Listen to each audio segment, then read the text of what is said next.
I didn't think my parents would ever bluntly say, "Everly, you're just number 2." But they didn't need to say it. Every action over the past 20 years screamed it loud and clear. My sister, Sienna, was the center of the family and everyone around us. And me? I was the empty space no one wanted to acknowledge. If you've ever been treated like a shadow in your own family, you'll understand that feeling. Cold, silent, and never-ending. I used to think I was just overly sensitive. Until I saw that every framed photo in the living room was of Sienna, while mine were stuffed somewhere in an old drawer.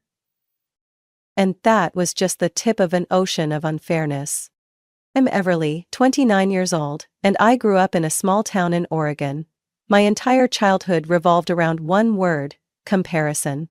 Sienna, my older sister, is 2 years older than me, and to my parents she was the embodiment of the perfect American dream. Tall, blonde, smart, beautiful, and always smiling at the right moments. Since first grade, she'd won statewide poetry recitation contests, while I was praised for having neat handwriting, but that praise came from my teacher, not my parents. When Sienna landed the lead role in the school's spring musical, my parents printed 50 posters and plastered them all over the neighborhood. They even hired a private photographer to shoot behind-the-scenes photos. That same year, I won second place in the county science fair. My dad simply said, "Good. But don't rest on your laurels." I remember that night clearly. I was excitedly showing off my certificate, while my mom was too busy ordering a custom cake with a picture of Sienna in her princess costume. I stood there quietly, still holding my certificate. It was warm at first, then slowly went cold. By the time we got to high school, the gap between us wasn't just a feeling anymore. It became an undeniable fact. Sienna was the school's beauty queen, cheer captain, and earned a full ride to Stanford. And me, I got a partial scholarship to Oregon State for graphic design. And no one mentioned it at dinner that night. I tried so many ways to be seen. I joined the volleyball team, entered art contests, even took piano lessons, because my mom once said she liked girls who could play an instrument. But every time I tried to rise up, my parents would bring up Sienna as a standard I could never reach. In our living room, there's a large photo displayed above the fireplace. It's Sienna on the cover of a local fashion magazine, right after she graduated. And me? I once sent my mom a photo of me receiving my first design certificate. She glanced at it on her phone, then immediately started talking about how Sienna's new boyfriend was a medical resident. I can't remember the last time my parents hugged me, but I remember clearly how it felt to watch them hug Sienna in her spotless white graduation dress, while I stood a few steps away, holding a camera, waiting to be asked to take a photo. I'm not the kind of person who hates her sister. Sienna never went out of her way to hurt me. But she knew she was the center, and she never did anything to change that. To me, Sienna isn't a bad person. She just got used to being loved too much, while I got used to being overlooked too easily. The worst part wasn't that they didn't love me, it was that they never thought I needed to be loved like she was. The celebration parties, the special vacations, the endless praise my parents posted on social media about Sienna, while I got a token like comment at best. Every time I tried to take a step forward, I was pulled back by my dad's cold stare or my mom's half-hearted smile when she compared me to Sienna. I grew up constantly wondering, would things have been different if I were an only child? What I'm about to share isn't meant to be a complaint. It's so I can finally speak in my own voice, the one I've buried for nearly 3 decades. Because one day, I did something my parents never expected, and everything they built around the image of a perfect family started to crack. And it all began with my wedding. I met Aiden at a graphic design conference in Seattle, when we both raised our hands to speak, right as the moderator spilled coffee all over my laptop. While I was scrambling to wipe the screen, he handed me a napkin and gently said, "If you need a backup presentation, I've got a USB." That was the first time in a long while I didn't feel invisible. We dated for 4 years. Nothing flashy, nothing loud. Aiden's the kind of man who hates the spotlight but always stands beside you, quietly shielding you from every little hurt. He loved me like I was the most natural thing he'd ever waited for. He liked my messy morning hair, the way I focused when I designed, even the body my mom always called awkward and ungraceful. Aiden proposed on a Friday night, while we were eating cold pizza and re-watching an old animated film we'd seen together on the day we first met. He didn't kneel. He just pulled out a small ring hidden in a cookie tin and asked, "Everly, would you like to help me design the rest of our lives together?" I laughed through tears. I said yes. I thought, maybe this would be the moment my parents would finally be happy for me. But their reaction was silence. I called to share the good news. On the other end of the line, my mom simply said, "Are you sure you shouldn't lose a few more pounds before wearing a wedding dress?" And my dad? He said nothing, just mumbled something about mom having a dentist appointment, and hung up. I tried not to let it crush me. I told myself, they just need time. We sent out wedding invitations, both digital and custom-designed paper versions. I personally went to the post office to make sure everything was sent correctly. My parents' invitation even had an RSVP tracking code. The result? No response, no calls, not a single message. I texted my mom. "Mom, I just want to make sure you got the invitation." She replied 3 days later, simply, "Been busy, I'll check again." After that, nothing. I was exhausted, but I still held on to hope. I sent a few more texts, made a few more calls. Still the same result. Silence. Then I heard from a family friend that my mom was busy working on a wedding mood board for Sienna, even though she wasn't even engaged. I couldn't tell if I was more hurt or angry. I always believed that no matter how much favoritism existed, they wouldn't turn their backs on their daughter's wedding day. But they did. They really did. When I found my wedding dress, a simple A-line design in ivory with light lace sleeves, my mom looked at the photo and sighed. "At least that cut hides your hips." I gave a dry smile. I was used to those comments from her. But this time, it cut deeper. Because this time, I had hoped for something different. A hug, a tear of joy, a "I'm proud of you." Things Sienna always got. And I never did. In the end, the one who helped me prepare for the wedding was Aiden's mother, Margaret. She went over every flower sample, gave input on the seating chart, even fixed the veil netting on my dress herself when I couldn't get it right. She did it all. Without reminders, without complaints, without comparisons. The wedding was held in a small garden on the outskirts of Portland. That summer, the sun was gentle, flowers bloomed along the fences, and wooden chairs lined in 2 rows, draped in white silk. I stood in front of Aiden, watched him hold my hands, his eyes never leaving mine for a second. We exchanged vows as soft music played, and I saw in his eyes a love that was whole. But I couldn't ignore the emptiness in front of me. The 2 front row seats, for my parents, were empty. No flowers. No one. No father to walk me down the aisle, no mother to hug me before the ceremony. I had prepared for their absence, but it still made my heart ache. I didn't cry, I smiled. But I could feel it. Something inside me broke. After the wedding, Aiden and I went to Santa Barbara for our honeymoon. I thought things would settle down. But when we got back, I received a phone call from my mother blaming me. "I can't believe you would abandon your parents like this. No one in the family ever got an invitation." I was quiet for a moment. Then I opened my laptop, pulled up all the mailing history, delivery confirmations, tracking codes, even the read receipt email. I didn't argue. I simply said, "I'm sorry if you felt hurt." And then I hung up. Not because I was wrong, but because I didn't want to explain myself anymore. Not to people who made a choice not to show up on the day I needed them most. That's when I started to understand. They didn't forget. They didn't make a mistake.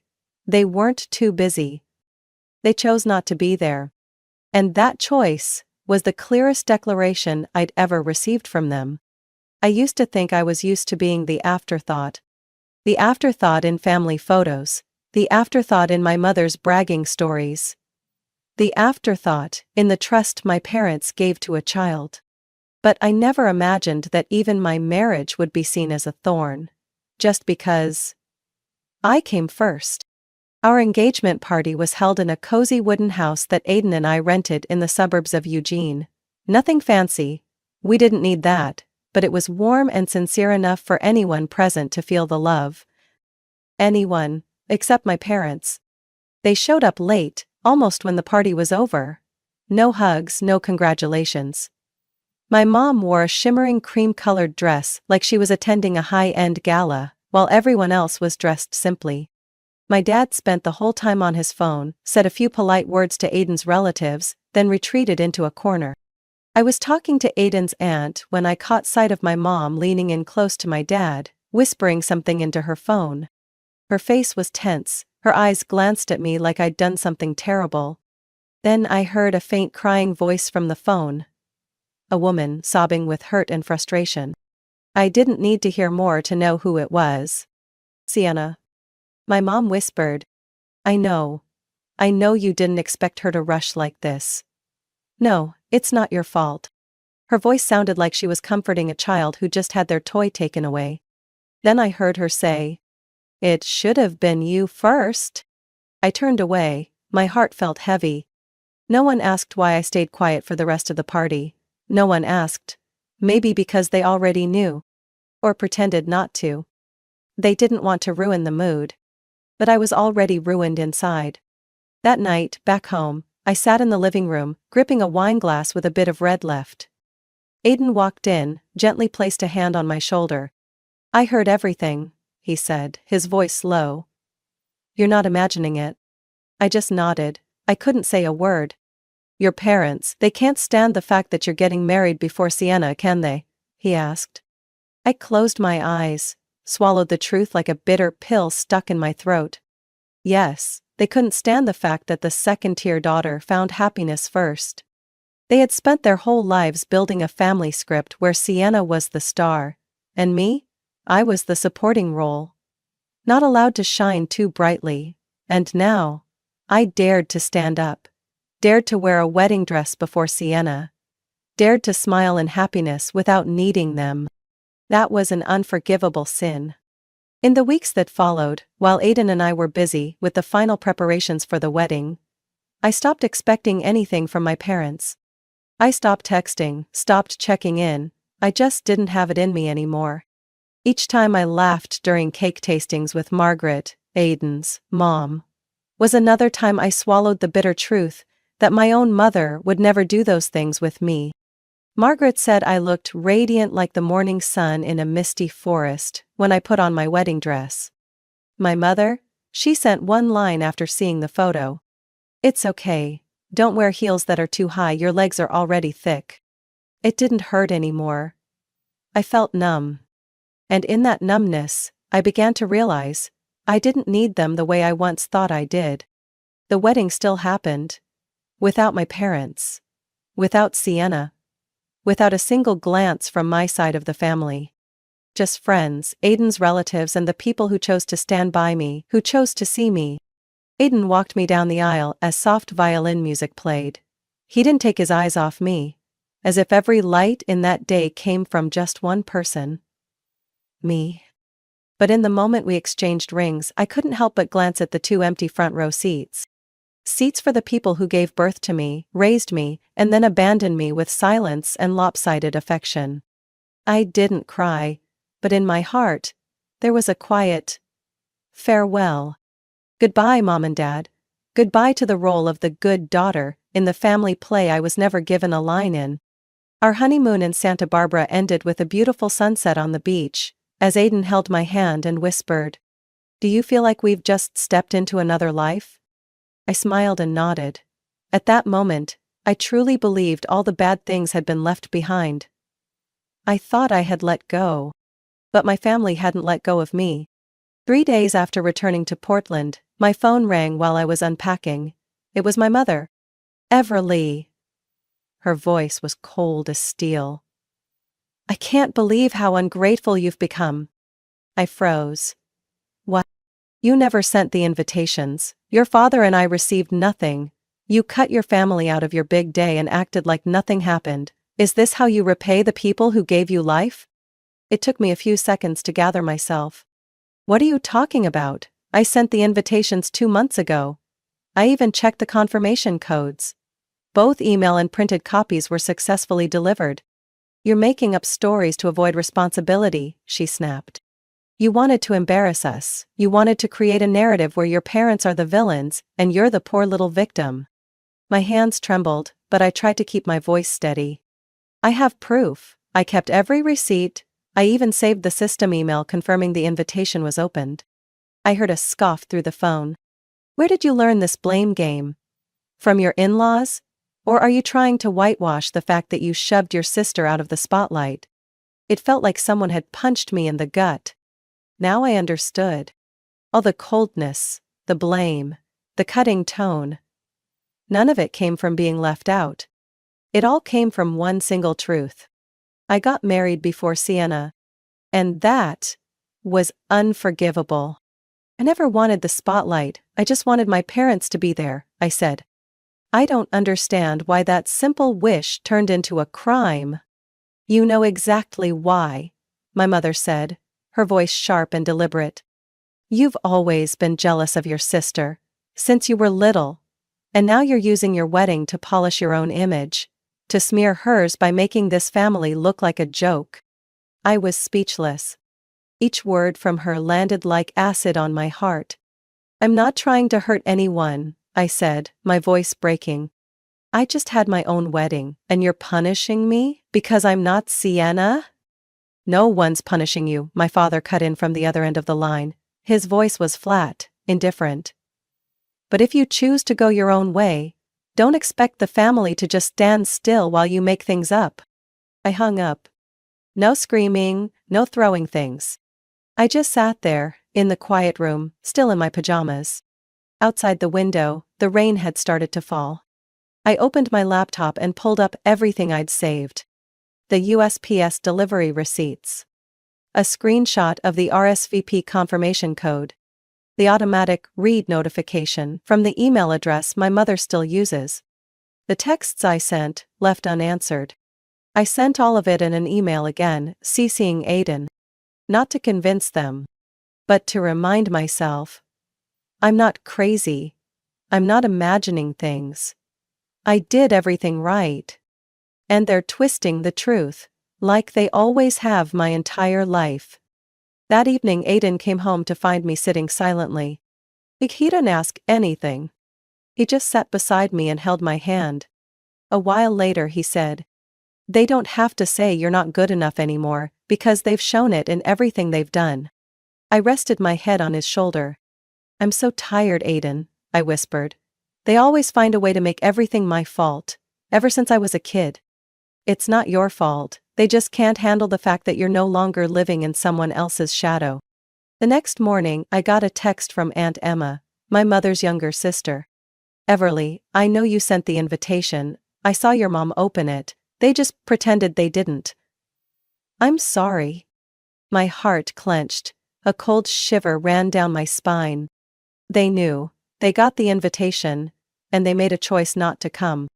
Then they lied, gaslit me and painted me as the jealous, disrespectful daughter stirring up trouble. I wasn't angry anymore. I just felt disgusted. Disgusted at how smoothly they could lie, how effortlessly they could twist reality and make you question your own memory. I looked at Aiden. I think, maybe it's time I walk away from this family play for good. He just said, "No one deserves to drown for trying to live honestly." I hadn't even taken down all the wedding invitations from the bulletin board in my office when news of Sienna's wedding flooded the family group chat.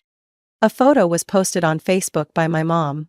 She was standing beside Sienna, both of them glowing under the lights of a fancy bridal boutique in downtown Seattle. The caption that came with it was a knife straight to the heart. Finally getting to walk with my beloved daughter on her special day, moments that can never be replaced. Moments that can never be replaced. It was like she was shouting in my face. Your wedding meant nothing. My dad wasn't any more subtle. He posted a photo of them touring a luxury resort by Lake Chelan, scouting for wedding venues, with a proud caption. Wedding plans are coming together for our perfect daughter. Happiness is seeing your child shine where she truly belongs. They hadn't forgotten me. No, they were deliberately erasing me from the story. I hadn't planned to say anything, I really didn't. I tried to stay silent. But then Aunt Emma, the one who messaged me after my wedding, called. She whispered like she was afraid someone might overhear. Everly, I need to tell you, they're telling the relatives that you made it all up, that you never sent the invitations, that you're speaking badly about the family out of jealousy towards Sienna. I sat frozen by the window. The wind outside howled, but it couldn't match the cold I felt inside. Do you believe me? I asked. Of course I do, she said, but some people, they don't need proof, they just need someone to speak louder. I wasn't making things up, I was just telling the truth. But the truth has a way of stripping people bare, and not everyone can handle the light. A week later I got a message from my cousin Jake, the one who had come to my wedding and cried during the ceremony because he'd never seen two people love each other so genuinely. He wrote, Aunt and Uncle are mad at me for not going to Sienna's wedding. I can't stand how they treat you. Don't think everyone believes them, Everly. Some of us see it. I didn't expect support, but when it came, it felt like warmth in the middle of a cold winter. And I started to realize I wasn't alone. At a gathering with Aiden's side of the family, my Aunt June said bluntly, Do your parents really think people will forget they didn't show up to your wedding? They're wrong. Everyone remembers. And no one agrees with what they did. It seemed the more they tried to cover things up, the more absurd it all became. Each wedding dress photo, every glowing caption, every cheerful status, only made the emptiness inside them more obvious. I didn't need to say much. When someone asked why my parents didn't come to my wedding, I gave the same answer every time. Because I got married before Sienna. No dramatics, no complaints, just one bare truth. And whoever heard it understood 100 things behind it. But the truth makes people uncomfortable. My mom called after hearing that some relatives declined to attend Sienna's wedding. She didn't check in. Didn't try to make peace. She attacked. You're destroying this family, Everly. You're turning people against your sister with your selfishness. I sighed. You're blaming me because you chose not to come to your own daughter's wedding? Don't play the martyr, my mom snapped, her voice full of fury. You've always been jealous of your sister. Now you're trying to make everyone think I'm a bad mother. I clenched the phone so tightly my knuckles turned white. But I kept my voice steady. Mom, I don't have to make anyone think anything. They see it for themselves. You, she hissed. You're going to regret tearing this family apart. I looked over at Aiden, who was in the kitchen pouring coffee. He looked at me, said nothing, but his eyes were full of quiet strength. I turned back to the phone. No, Mom, the only thing I regret is believing that family love was unconditional. And I hung up. I never thought I'd reach the day I would stand up to my parents. Not in my imagination, not in all the scripted speeches I ran through in my head while crying alone. But it was real. My voice trembling, my hands shaking, and all the wounds I had spent my whole life swallowing finally rising to the surface. The call came from my mom. No sugarcoating this time, she went straight to the point. You need to stop, Everly, before you completely ruin this family's reputation. I heard my father's voice on the line too. He was probably sitting next to her. He muttered, Unbelievable how shameless this girl has become. I pressed my lips together, my palms were sweaty, but I no longer wanted to stay silent. I'm not ruining anything, I said. I'm just telling the truth. People are distancing themselves from you not because of what I said, but because of what they saw you do. Oh, here we go again with the pity act, my mom snapped. You've always loved playing the victim. I let out a dry laugh. Well then, today I'll speak as a real victim, Mom, and I want you and Dad to hear me out. Without cutting me off, without brushing me aside. Silence on the other end. I took a deep breath. Do you remember when I was 10? On my birthday, I invited 4 friends over to our house. You said yes, but on the day, you canceled everything because Sienna had a last-minute kids modeling shoot. You told me birthdays come every year, but photo shoots don't happen every day. No response. And in 12th grade, I invited you to my graduation ceremony. I was the only one in my friend group without a family member there. Because you were taking Sienna to try on her prom dress.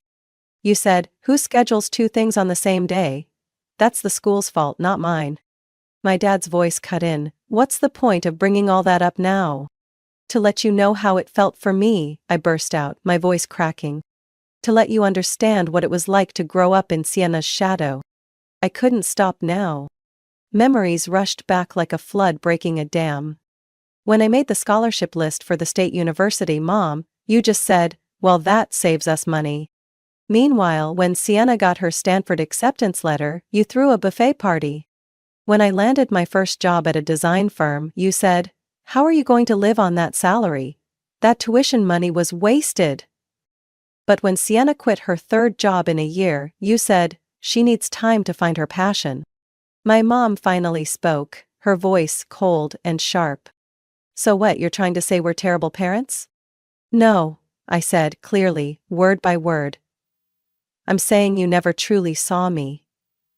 You never loved me the way you loved Sienna." I heard a sharp exhale on the other end, followed by my mother's bitter laugh. "You know what, Everly? Your father and I always tried to treat you fairly, but you chose to feel left out. Maybe because you're not as talented, not as remarkable as your sister, so this is how you get attention." My heart clenched. "This is why I never spoke up before," I whispered. "Because every time I did, you made me feel like I was crazy, like I was just too sensitive." "But no, I've had enough," my dad cut in, his voice heavy. "You should be ashamed. We gave you life, raised you, and this is how you repay us? By humiliating the family in front of our relatives?" I let out a painful laugh. "No, Dad, I'm not humiliating anyone. I'm just done being the backdrop for Sienna to shine. I'm done staying silent." A long silence followed. Then my mother spoke again, her voice sharp and cold. "Maybe you just can't handle not being the center.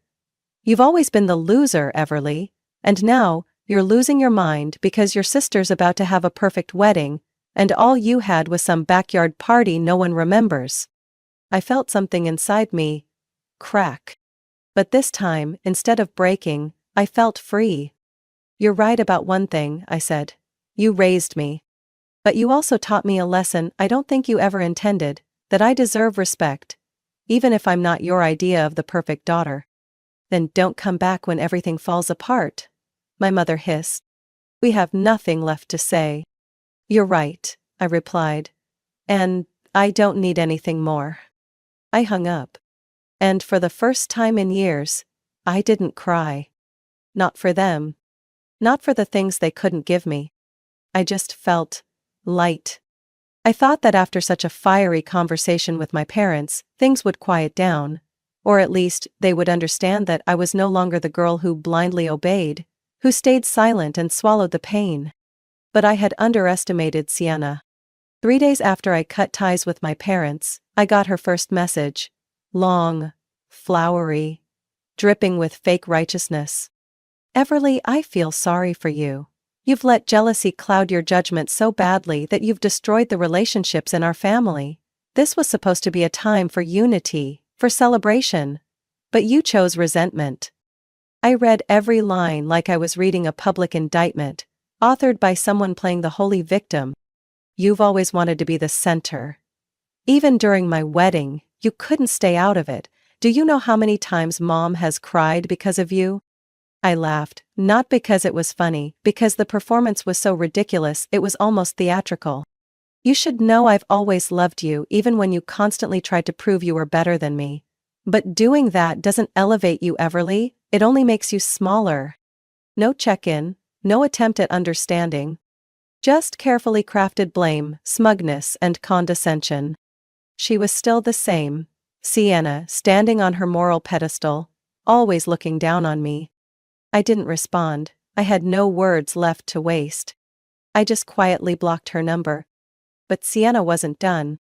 That evening, while I was in the kitchen cooking, Aiden called out from the living room, his voice oddly amused. "Ever, you need to see this." I wiped my hands and walked out.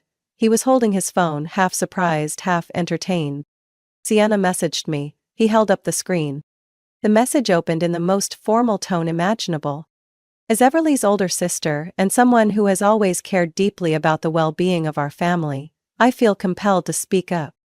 I rolled my eyes. Aiden nodded. "Oh, there's more." The message continued. "Aiden, I believe that as her husband, it's your responsibility to help Everly reflect on her behavior. Family is foundational, and if someone is tearing it apart, their partner should help guide them back." Aiden chuckled, tilting his head at me. "She's basically telling me to fix you." I shook my head. "Who does she think you are?" He pulled me down beside him and kept reading. "Everly tends to be emotionally reactive and extreme. She doesn't understand that. I've never competed with her, I've simply done my best. If that makes her feel inferior, then that's something she needs to work on internally." My jaw dropped. That level of self-congratulation is almost artistic. Aiden shrugged. "This is my favorite part." He pointed to the final paragraph. "You may not realize it, but maintaining good relationships with successful family members like myself can be beneficial long-term. Career, networking, opportunities. Don't let Everly sabotage that for both of you." I was stunned. "She's trying to bribe you with her status?" Aiden nodded, eyes full of sarcasm. "She thinks I'd trade my marriage for a couple of networking events." He laughed. "She really doesn't get me at all." I looked at him, the one man who had ever seen me, not a flawed version of Sienna. And a warm, certain feeling rose in my chest. "So, you're not tempted?" I teased, eyes gleaming. Aiden wrapped his arm around me, kissed my forehead. "She just made me love you more." That night, we sat on the porch, sharing a glass of wine, reading the messages again like they were scenes from a bad comedy. But deep down, I felt peaceful. Sienna had played her final card. And lost. She used to be able to make me doubt myself. But now, her manipulations no longer work. No one in my life is affected by that polished mask anymore.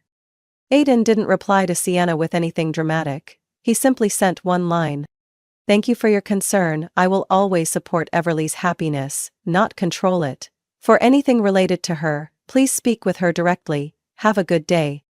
A few minutes later, Sienna sent one last message. "Knew she'd poisoned you. When it all falls apart, don't say I didn't warn you." I hit delete. And for the first time in a long while, I looked up at the night sky and felt like there was no shadow clinging to my back anymore. Not long after Sienna's failed attempt to manipulate Aiden, I started to feel subtle shifts within the extended family. But this time, they weren't coming from me. Aunt Emma called me on a Tuesday morning, her voice low, like she was trying to avoid being overheard. "Everly, it looks like your family is launching a counterattack." I frowned. "What do you mean, counterattack?" "They're calling up relatives one by one, telling them you deliberately didn't send wedding invitations, that you made everything up to play the victim. They're labeling you and Aiden as the ones who tried to ruin the family's image. Your mom, she's rewriting the whole story." I wasn't surprised. But I wasn't hurt anymore either.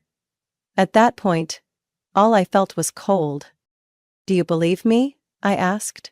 My voice so soft it felt unfamiliar even to myself.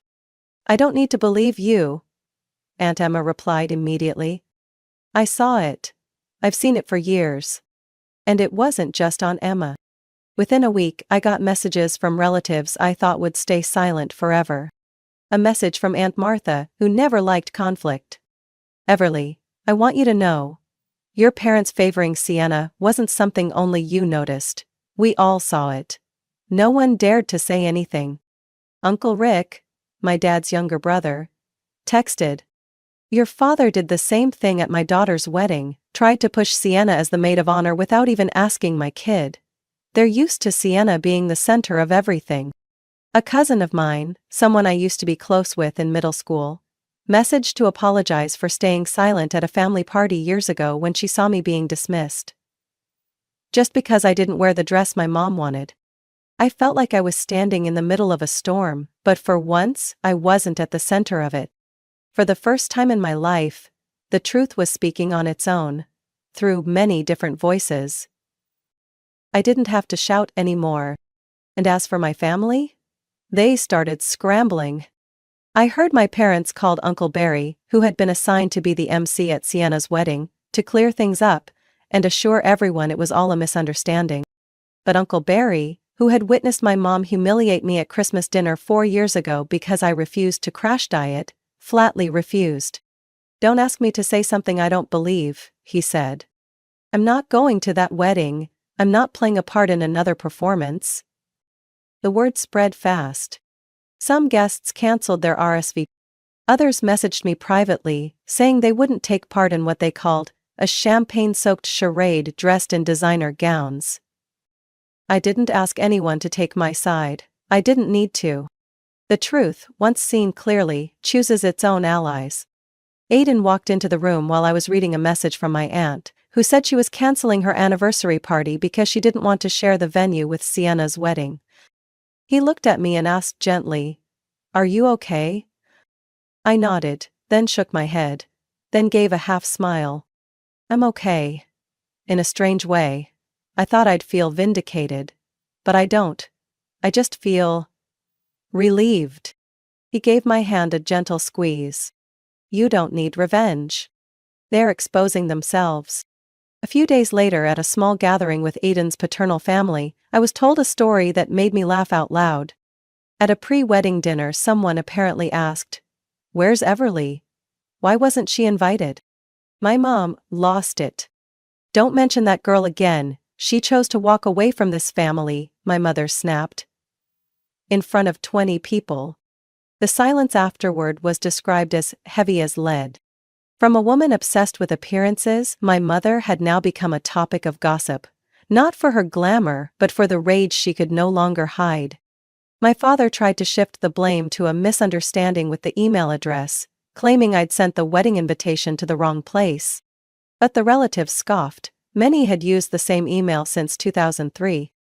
The more they tried to cover it up, the more they exposed themselves. The more they tried to paint Sienna in gold, the more they highlighted the other daughter, the one they ignored, excluded, and denied. Sienna might still have her extravagant wedding, but it would be missing genuine glances.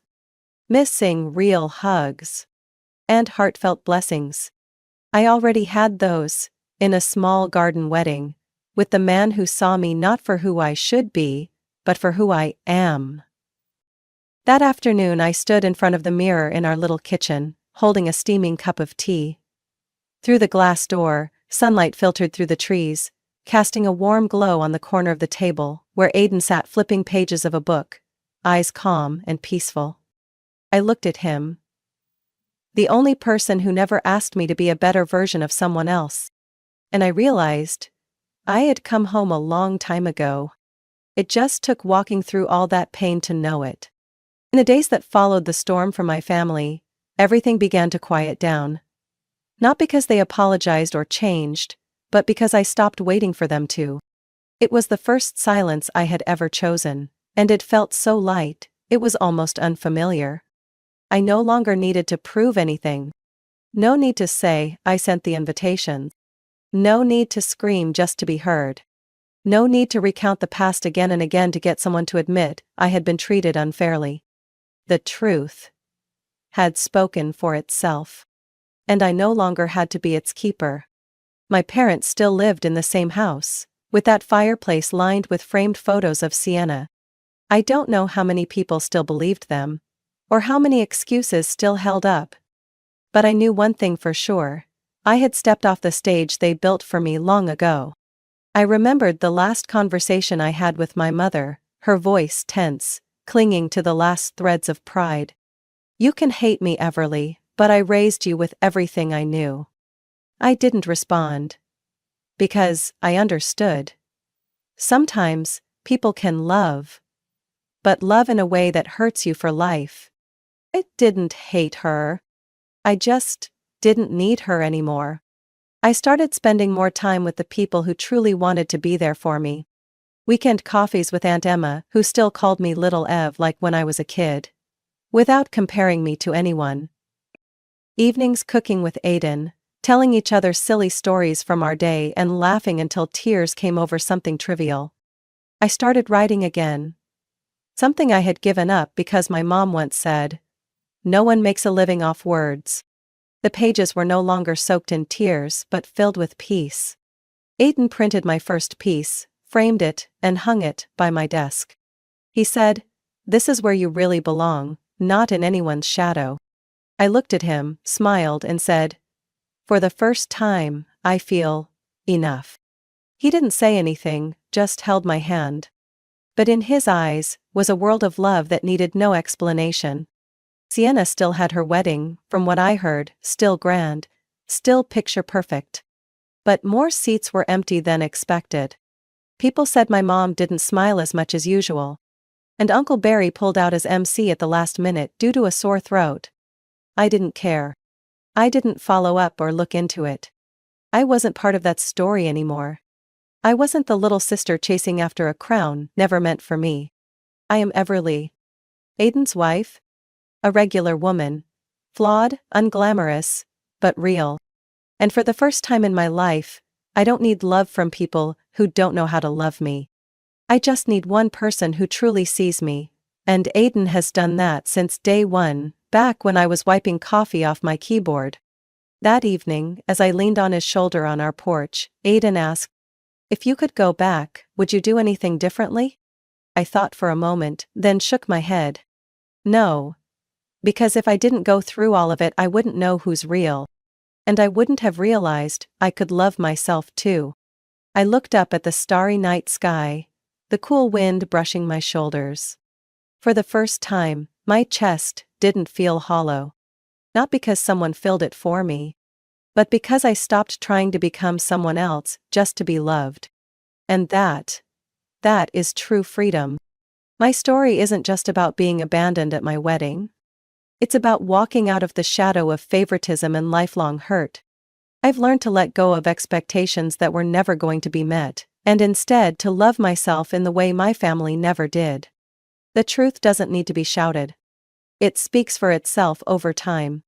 And sometimes, freedom doesn't come from forgiveness, it comes from no longer begging for love where it doesn't exist. What do you think of Everly's story and the way she stood up to her family? Leave your thoughts in the comments below. And don't forget to follow the channel for more emotional family stories and meaningful life lessons.